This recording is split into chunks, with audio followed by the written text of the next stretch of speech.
in spite of all the striving to spread peace and prosperity to bring about lasting happiness.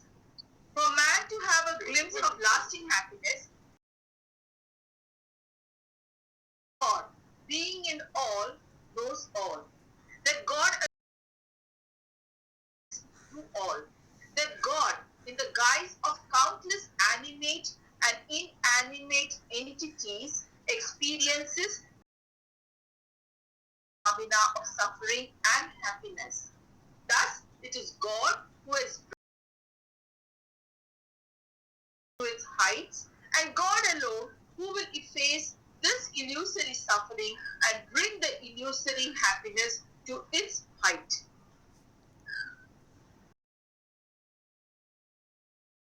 Is at its height. First of all, let us understand what is suffering. Says that 99% of our suffering is self-created. We say that pain is inevitable when you have taken a physical inevitable, but suffering is a choice. Now, this is nothing but each individual's interpretation of how he or she is handling what is coming out to him as a. Let me explain. In other words, suffering is not something which is constant. What is happening in your life? If we learn, there are many people who have nothing, who have aches and pains, who are really poor, who are paupers, do not suffer because they have not interpreted that as suffering. Everything in life, they have money, they have name, they have fame, they have house, they have car, everything, but they do not know how to be in the state. What I'm trying to say is that, okay, let me tell you this way, that all of life is nothing how you take what is coming before you in your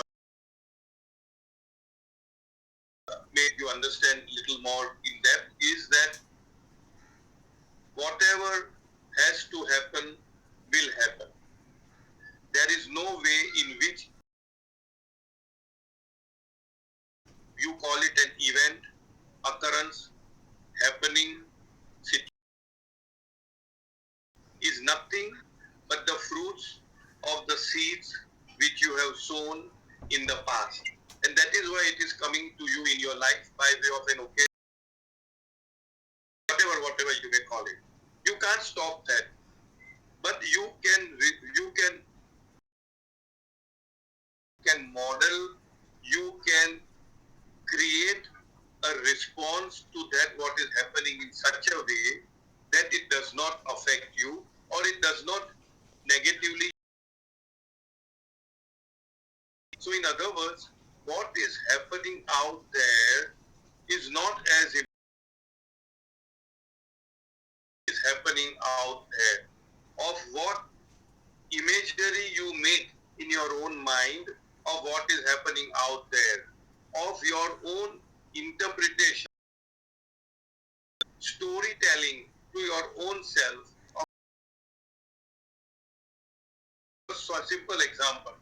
Supposing you hear in the news, Air India radio, whatever, that some enemy planes have penetrated into our region. I'll say, okay, some planes have come in Bombay. And just then, you hear a bang, bang, bang, bang, bang, bang, bang like that.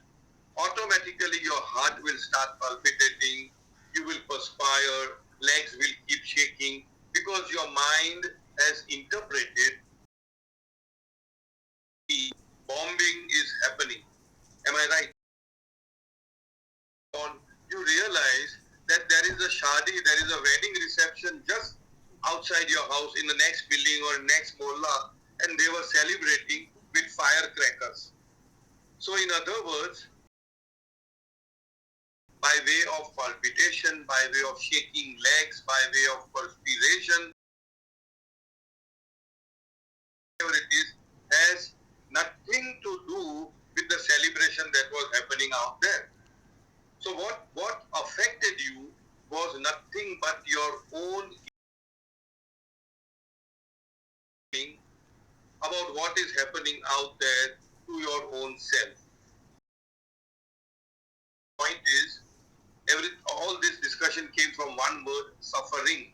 And Baba himself has said that 99% of our suffering is because of our own ignorance. Ignorance of what? Ignorance. We are ignorant of the true nature of the self. Baba says that the true nature of the self is bliss. Nothing soul. Everything that is happening. Now, for those who have been regulars in my Tuesday meetings or Vadala meetings or even Dubai meeting, please bear with Pune meeting. Sorry, Pune as well as Dubai meeting. Please bear with me if I keep repeating people who have come. The example that I give is that there is a full moon majestically high up in the sky. Full moon, beautiful.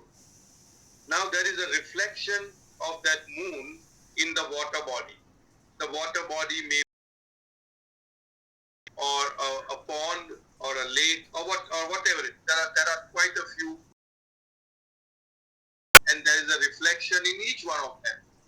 So the first illusion, the first bhram is that there are many moons, whereas actually there is only one moon. The first bhram or illusion based on ignorance. What you will experience is that the moon is shaking, isn't it? You will see. Really, is the moon shaking? Answer is no. The moon is absolutely untouched, unscathed, majestic, sitting over there, enjoying. The same way, Baba says that soul is untouched, unaffected, unscathed. Nothing happened to the soul. Nothing ever happens to the soul. It is only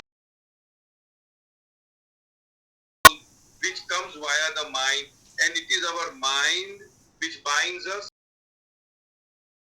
which will emancipate us, which will free us. So we need to have a very friendly relationship with the mind, not controlling the mind. Maybe it's very difficult.